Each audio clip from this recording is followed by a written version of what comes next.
So once again, I welcome my audience to the Procurement Podcast with a name, Ado. During our last season, last year, we spoke about digital technologies for procurement across the sector and how companies can adopt these systems to ensure cost savings, visibility, and also to ensure the efficiency of the procurement processes. Today, I have Mr. Atoapem Frimpong Barimah, who is the Regional Manager, Materials, Freight and Warehouse Governance, Africa for Newmont Corporation. And today we shall be discussing the global chain disruptions across Africa. And he's well versed in supply chains. I bet he has the knowledge and understanding of supply chain. So he's my guest for today. We shall be delving into the issues in supply chain disruptions in Ghana and Africa. So welcome, Mr. Atoapem Frimpong Barimah. Thank you very much, Joe. Wow. It was great meeting the first time, and I think that the global supply chain due to COVID-19 is having a huge impact on the entire world. And in Africa and Ghana, to be specific, we are not left out of this pandemic. So can I ask, what triggers the supply chain disruptions post-COVID-19? Thank you very much, Joe. So when you say post-COVID-19, we are still in it. It's not over yet. Okay. But then I would say that the disruptions, the triggers of the disruptions have been there since 2017, and COVID-19 only made it worse. And some of the triggers are common, and we know them. There are many, but I would like us to just focus on the supply end and the demand end, and then some other few drivers. Okay. One is labor shortage. Labor shortage was one of the triggers. Of course, if there is a pandemic, businesses will reduce the number of people that must be on site. Some people will be working remotely and all that. And then the fact that it's pandemic, people get sick. So there were labor shortage globally. And the other thing is the material shortage. That's a raw material shortage globally. And then one would say that it has a link. If you have fewer people to work on a plant that is supposed to produce a semi-finished good or supposed to produce a raw material, and the number is reduced, what will happen is that then you will not be able to produce to full capacity. So therefore, you will have that particular shortage in terms of materials. So material shortage was also one of the triggers of the disruption. But one will ask that, why is there material shortage? From the demand end, there were demand spikes. Initially, when COVID was declared pandemic, there were panic purchases, panic buying. So the demand end, there were a lot of demand for a particular item. And then at the supply end, they need to meet those demands. But then the raw materials were also not coming. So spike in demand, labor shortage, material shortage were some of the drivers. Aside that, because of the same COVID issue, factories were shut down. A lot of factories shut down. So these factories that are supposed to produce the semi-finished goods or the raw materials needed by other industries were also shut down. And if they are shut down, certainly they won't be able to get a material supply to be able to produce a finished good or a semi-finished good for another industry. Another factor is also border delays. I mean, it happened between Ghana and Nigeria at some point. I mean, vehicles are not moving into Togo, to Benin, to Nigeria, and vice versa. And this happened globally because of restrictions from government in terms of movement. So border delays also actually triggered the disruptions. Port congestion.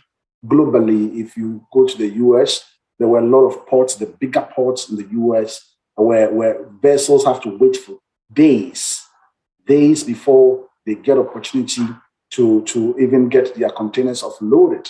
And because of these port congestions, containers are not able to be retained to their base to be able to load other goods to other locations. So containerization also became an issue driven by port congestion, and the port congestion, which is also being driven by the COVID-19 disruption. So there is a link. I mean, one trigger leads to another.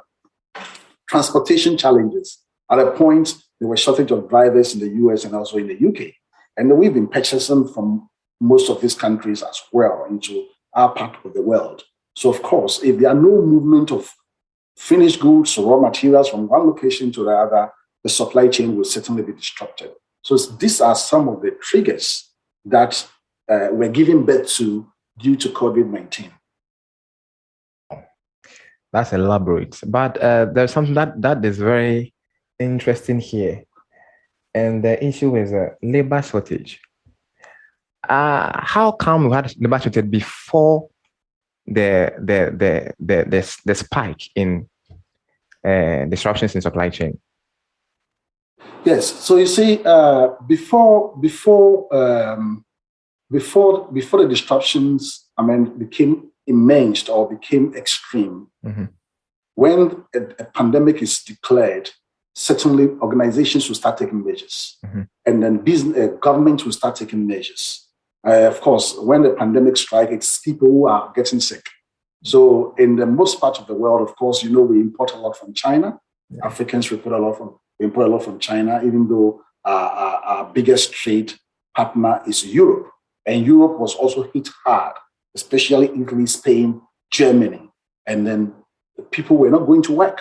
Factories have to downsize the number of people that have to be on the plants.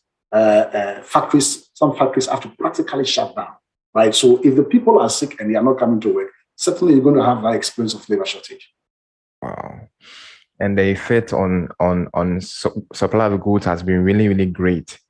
Because mostly in the African context, we import more of the goods we need for our production. We don't just import more, we export more also. About 60% of value addition that Europe uses come from Africa, right? Okay. We supply Europe about 60% of the raw materials they need to produce finished goods to other parts of the world. Yeah. So I keep saying that if Africa suffers, Europe suffers. So when African economies start going down, it will have a direct effect on Europe as well.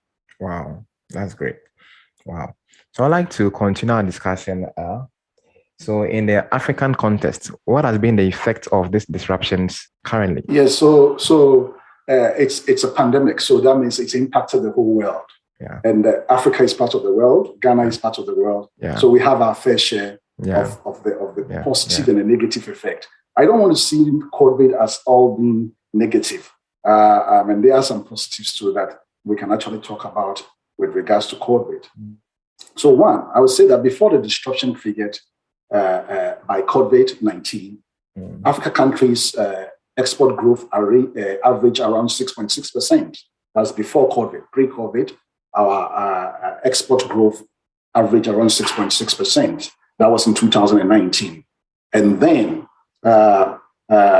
which is significantly even outpacing a lot of the emerging and developing economies. But unfortunately for us, COVID came in and our economies experienced a reversal of the fortunes we made in 2019, which is 6.6%, and our export growth sank to minus 7.7% in 2022. So if you look at the figures, 2019, you were doing 6.6.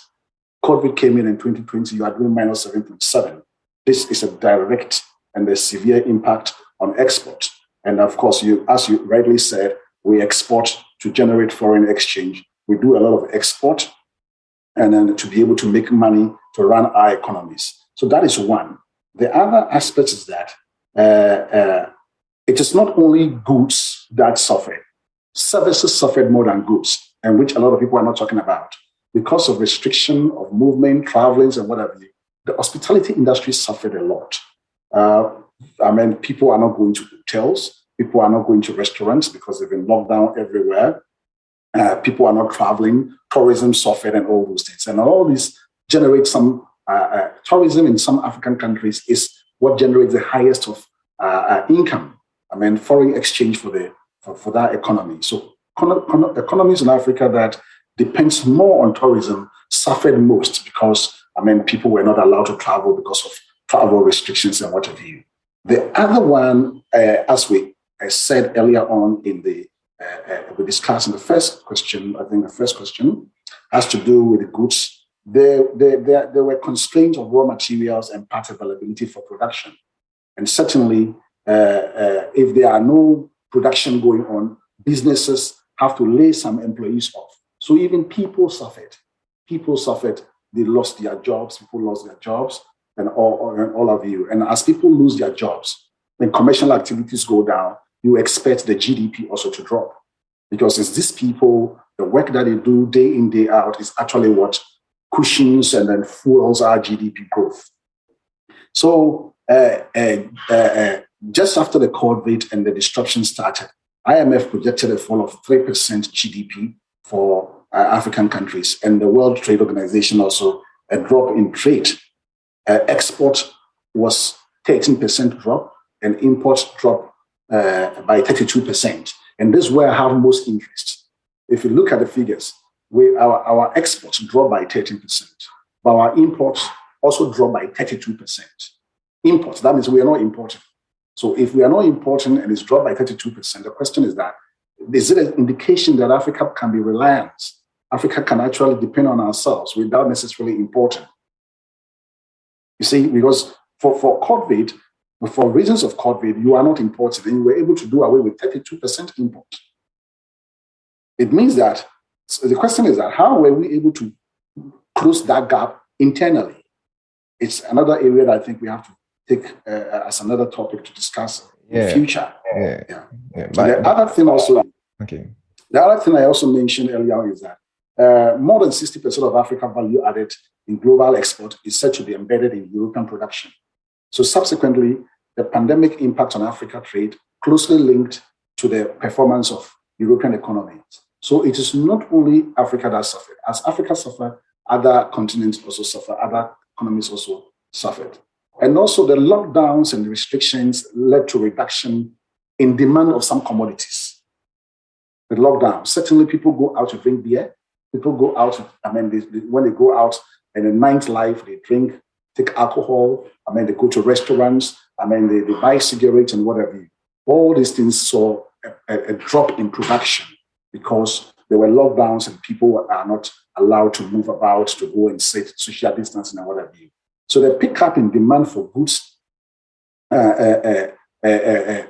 just after the COVID in 2021, you realize that when things started getting a little bit normal, the demand also shot up again. So COVID brought two things. At one point, demand dropped. Another point, demand started going up, right? And when the demand started going up, the inflation also set in. So you realize that if you look at the statistics that we have from the IMF, if you take Ghana, I would like to talk about our own country. If you take Ghana, if you look at our economic growth, 2018, we did 6.2. In 2018, 2019, we did 6.5. That means 0.3% more. Then just after COVID, 2020, we dropped from 6.5 to 0.4%. And then luckily for us, things started normalizing. In 2021, we made 4.7%.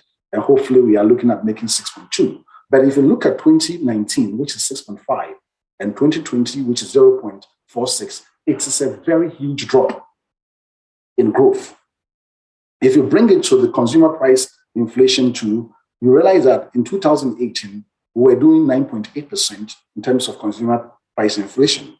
And in 2019, we did 7.1, right? So we were able to move our inflation down from 2018 to 2019. We moved it from 9.8 to 7.1. Then COVID set in. 2020, it moved from 7.1 to 9.9%. So these are the effects or the impacts that the disruptions borne by COVID had on our economies. And then I don't want to only look at Ghana. Let's look at the biggest economy in Africa, that is Nigeria. Nigeria in 2018, the economic growth was 1.9%. 2019, they did 2.2. And then 2020, it dropped to minus 1.8, all because of COVID. Consumer price inflation for Nigeria, that is in 2018, they did 12.1. Then 2019, they dropped. They did very well as improvement, 11.4. Then all of a sudden, COVID came in, they moved to 13.2. with consumer price inflation. So these are some of the statistics that indicate how the adverse, this pandemic, the disruptions that came out of it impacted our economies. So there's such a huge effect on our economy, and we are believing that even as we are into a new year, we were able to change or manage this disruption and to also build up our economies once again. And when we're talking, you made mention of the fact that when the disruption hit, the imports from Africa, like let's say Ghana, was reduced, and we're able to manage ourselves to about 32%, right? Yes. But it means that even without the import, which was about 13%, then we're able to manage ourselves. But the question is 32%. Yes. 32%, not Yes. 13, 32%. 30%. So what category of items were we able to manage or in-house? Yes, so if you look at it, it normally falls within the normal, let's say, food products, right? Mm-hmm. Food products, and then some other, let's say, toiletries, and then those things that we import. I mean, we used to import even toothpick from China. Certainly, if I don't think toothpick were imported as in 2020 after when COVID strike compared to previous years. So majority had to do with the rice import, the chicken import.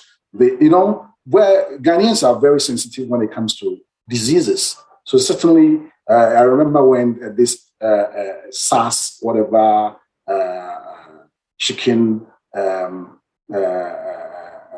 diseases came to China some time ago. I mean, suddenly, all of a sudden, people don't want to buy frozen food and what have you. So the frozen food is basically food and other things that we normally buy from the foreign markets. Another thing also is that even in the core industry area like mining and other industries, the manufacturing industries, they knew that they have alternatives in Africa. They have alternatives in Ghana that they can actually rely on. But I keep saying that when people pick things and it's made in Ghana, the first thing they think about is it quality? When they pick it is from Turkey, then whether they will not do any assessment, as far as from Turkey, then it's presumed to be quality. So when you are not getting what you require from the outside world, you are forced to use what you have locally, right? So people started looking internally to see what they can actually use as alternative to what they used to import. So it cut across food, machinery, and other parts and what have you. It's a whole lot of a mixture of things. But I think that food and frozen food, the rice, the oils, and whatever, took a huge percentage of what we couldn't import, which actually brought our import level to 32% less. Wow. Yeah. Wow. That's awesome. But with all that you said, when is this disruption likely to end? That is a very tricky question. Mm-hmm. That's a very, very tricky question. One cannot be certain as to when the disruption will come to an end. I am of the view that, and then that is the truth, is that supply chain disruptions were there before COVID. The disruptions were there before COVID, but they weren't as drastic as COVID made it. And then so, like any risk assessment or management, it is a frequency of occurrence, and the severity of that necessitates management plans.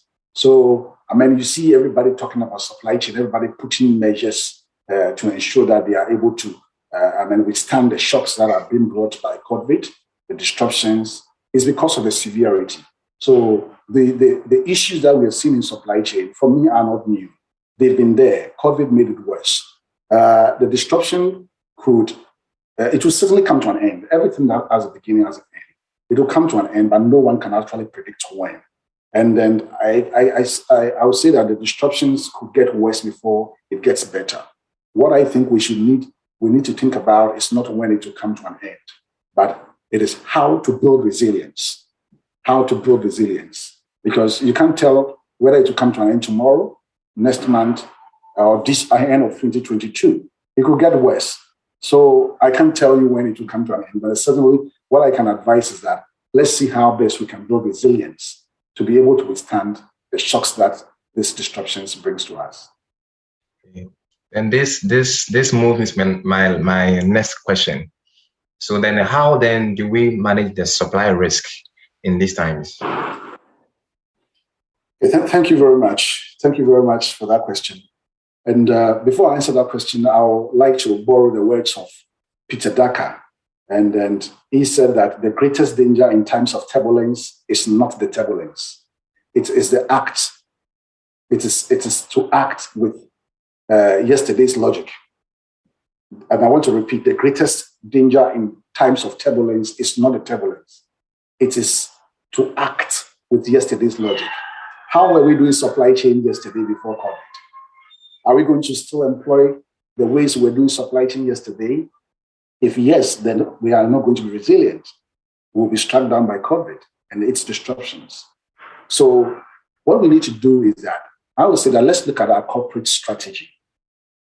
Is supply chain part of our corporate strategy? If yes, then that's good.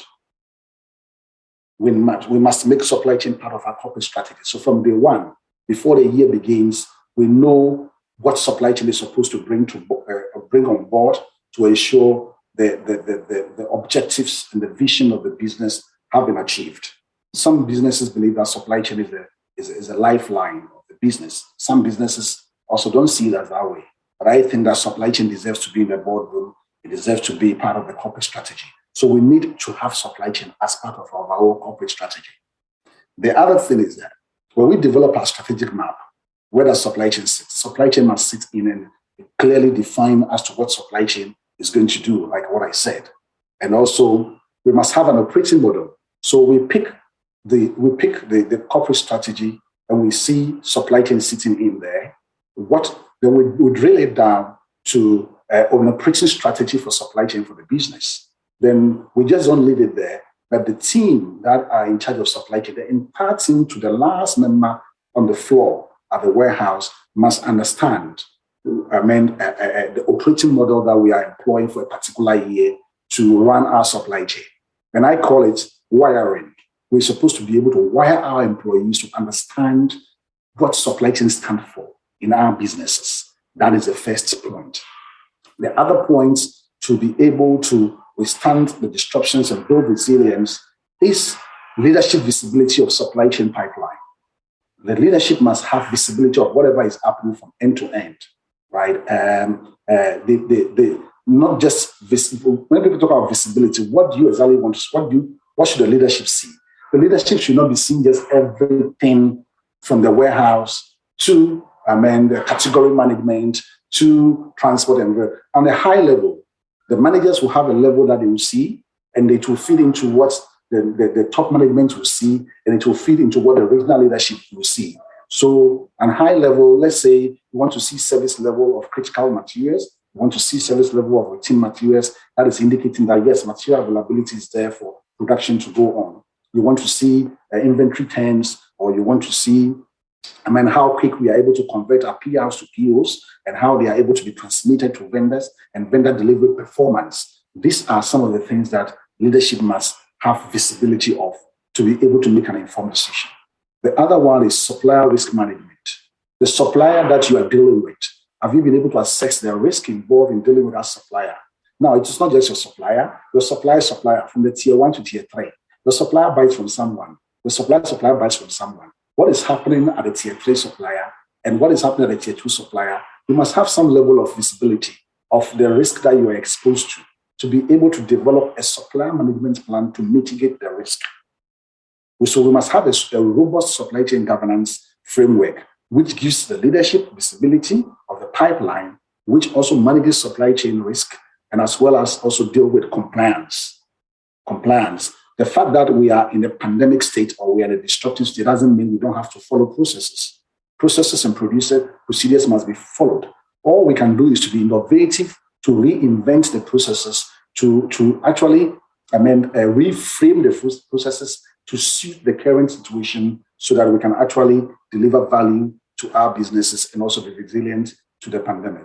The another thing that I'll also talk about is people. When you talk about supply chain governance, or when you talk about governance in its entirety. It's about people, process, and technology. And I have added data to it. People, process, and technology.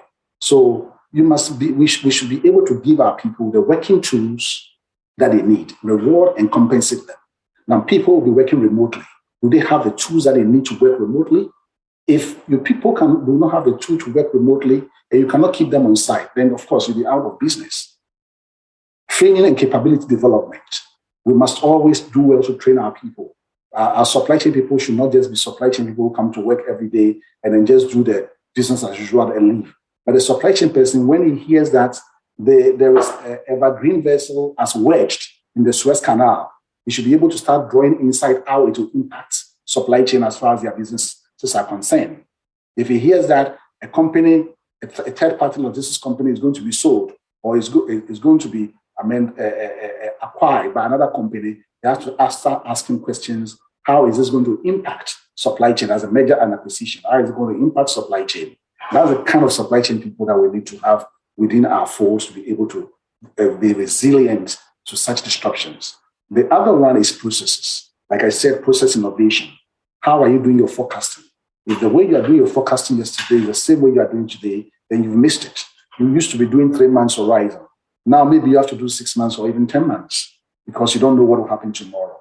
You used to do, once of MRP review, maybe every week or every month you do MRP review. That's a material requirement planning or for replenishment.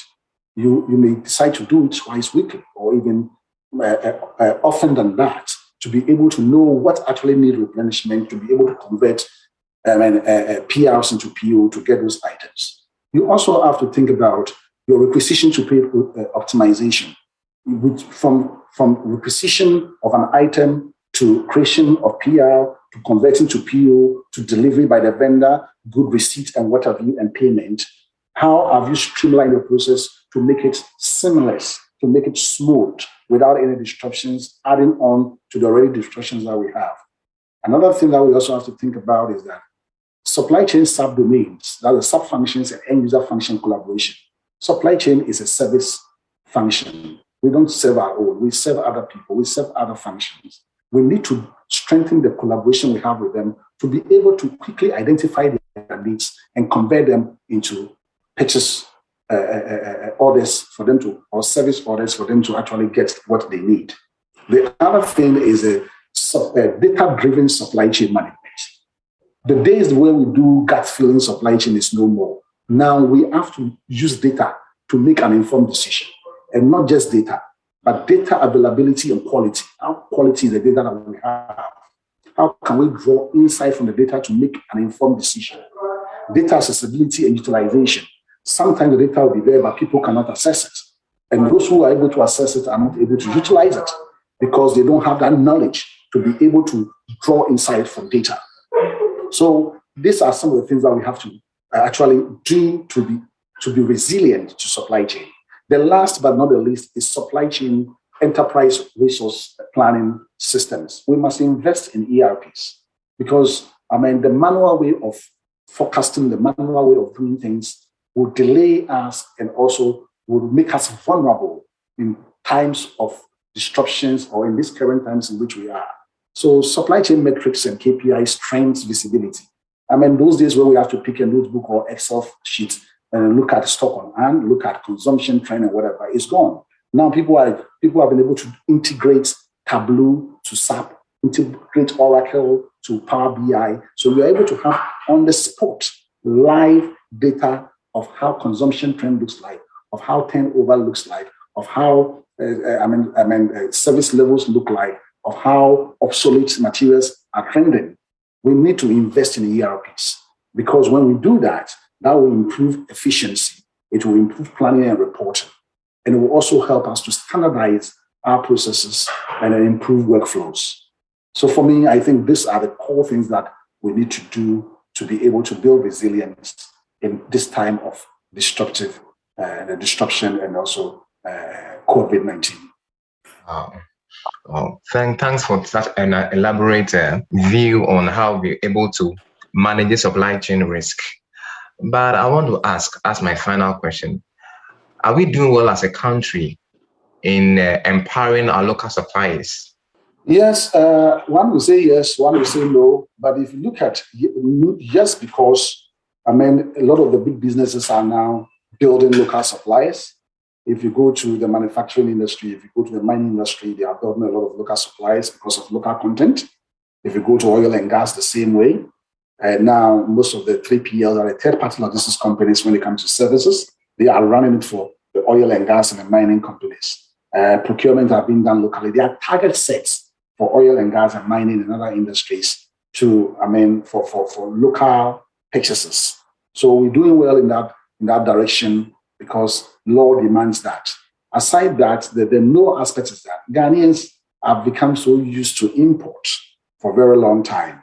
When it comes to the normal daily consumables that we buy for our households, people have acquired foreign tastes. So even converting them to look at what is made in Ghana becomes difficult. And also the businessman who is also importing things that is making more profit from import than even manufacturing in Ghana. So people are not interested in manufacturing in Ghana. They think that looking at the economy of scale and the fact that globalization allows us to buy globally, they will prefer to buy from other countries and make better profit than to produce in Ghana, where they may not even be able to break even. And also the consumer taste will also be a disadvantage to them because the fact that it's made in Ghana, they have that they have the perception that it's of no good quality. So it's a yes or no. It's a yes or no answer. It depends on the industry that we look at. So based on explanation, it means that we have a very long way to be able to industrialize our economy to meet our demands as it stands now. Yeah. We have a long way. Let me just put this one through as a joke. We have more churches in Ghana than factories. That's obvious. Then we have more churches in Ghana than factories. And some of our factories have been, the warehouses have been converted into churches. So clearly it tells you that we have a long way when it comes to internationalization. If we keep converting our warehouses and our factories into churches, then we certainly have a long way. Wow. Thank you for the time spent with me. I think the information shared are really, really, really good. And I think that once we put this one out, people would begin to align themselves to be able to meet the risk that has emerged due to the supply chain disruptions globally. And so thank you, Mr. Atoapem Frimpong Barimah, for being on my show this day.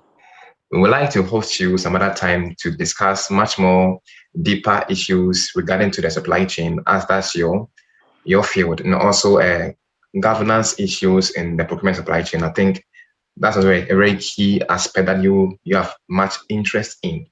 So I think even as you progress, I'll be inviting you more often to have a chat with you, and I believe that the information we need to put out there for our procurement practices to understand, they'll begin to embrace these informations and begin to adjust how they do and how they work in their various companies. So thank you, Mr. Frimpong, for being on the show. Thank you very much, Joe, for having me on your show. Thank you. Any last comment or something you want to say? Well, my last comment is that supply chain is very big. Anyone who wants to do supply chain must decide on which subdomain you want to be. I hear people saying they are supply chain experts. Nobody is a supply chain expert. You can't be a jack of all trades. Supply chain is too big to be an expert of all. You may be an inventory expert. You may be a freight expert. You may be a procurement expert. You may be enterprise systems expert. There are so many areas in supply chain. You can find time and then look at where you can be a logistics expert. Find time and look at where you want to create a niche, where you want to build yourself. Basically, you will be good at all the various arms of supply chain because that is the field in which you operate in. But always find one area of interest that you actually want to be known for, whether it's supply chain governance, whether it's supply risk management alone on its own, because supply risk management alone is a huge thing. It can take you a whole day to discuss supplier risk management alone. So for those practicing now, for those who are now coming into the field, it is good to say that you want to be an expert of everything, but I would advise that find one of the subdomains and build strong competency in that area. So when names are being mentioned, or when it comes to competition on the job market, you have a value proposition that can actually get you what you want. Thank you so much. Actually, today I realized that internationally there is a shortage of procurement supply chain practitioners, and I think it's something we need to really check. So I think maybe in our subsequent meetings we would delve a bit in that aspect. That is a procurement supply talent acquisition or development. Around that. Sure. Yeah. So thank you very much. Yeah. So this is the end of our show, and we had an awesome time with Mr. Atoapem Frimpong Barimah. Please kindly watch this or listen to this podcast on all the podcast platforms. You can also view this on YouTube, and the name is the Procurement Podcast with a name, Ado. Kindly look onto this page for more exciting content in procurement supply chain. Have a nice day. Bye-bye.